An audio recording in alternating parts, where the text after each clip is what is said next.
Okay, I'm here to tell some of the story about David Deever and his life at Church of the Master, which began when he was a teenager.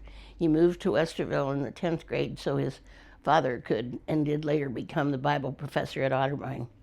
The youth fellowship at Church of the Master was very welcoming to him, including one incident when a certain person started bullying him, and the two football stars, Neil Billman and Vic Meyer, came over to David and made a special point of saying, "Don't worry about it.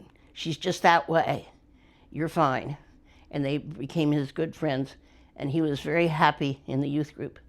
Another thing from his teenage years that really needs to be said is that Al Norris was in college, and he was the Sunday school teacher for the teenage class. And David said, "From him, I learned that you could be a Christian and still have fun," because his parents were very serious.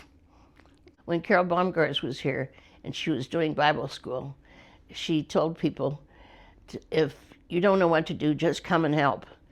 And David showed up, and she said, "What can you do?" And he said, "I think I can tell stories." And that began a practice of David telling stories to the children that were, I think, always good, and they usually had a message, and because he was a teacher, they learned something. One of the things that David did is he was on every committee there was in the church, and he just was very active in church. There was very little that was going on at church that he didn't do. We began and Paul Stuckey got a group of young people together in the early 70s to start the Seekers class, and that was a very active part of our life. We had a social every month, and after a while David became the teacher, and he taught that class for decades. It was very good. We worked through some pretty significant and serious books, and we studied several books of the Bible, and we had fun. I don't get to go to Sunday school now, and I'm sorry. But in fact, I don't even actually get to church. I stream it, and for the last several years, actually since COVID, David and I have done church by watching the TV, watching the video, and that has been a wonderful thing for us. We don't always sing along on the hymns, but we definitely pray along on the prayers, and it has made a significantly positive change in our lives. I won't say change, a positive continuation of our lives, because we have tried to do the right thing all the time. When David had to take a test for his mental acuity, one of the things that the test person asked him was, "What did your parents always say?" And his answer was, "Do the right thing." And I believe that that's what he did. He was a good person who didn't know how good he was. He was a brilliant person who didn't know how smart he was. And I don't know what else to say for him, because I'll just go on and on and on. I'm grateful when he passed, which he did on August 8th. It was a peaceful passing, and it was a blessing.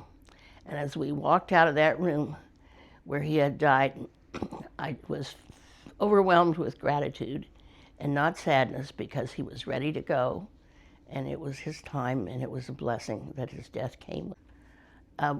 Choir was a very important part of David's life. For 45 years he was in the choir.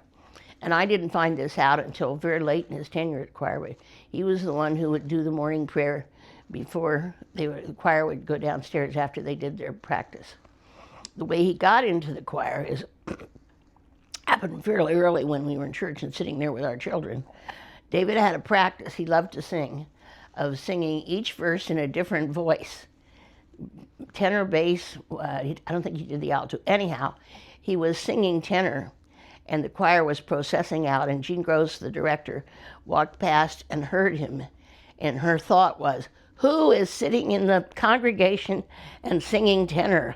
He should be that person should be in the choir." And so she asked Jim Shaxson to help spot who it was, but Jim knew right away that it was David, because they'd been high school friends.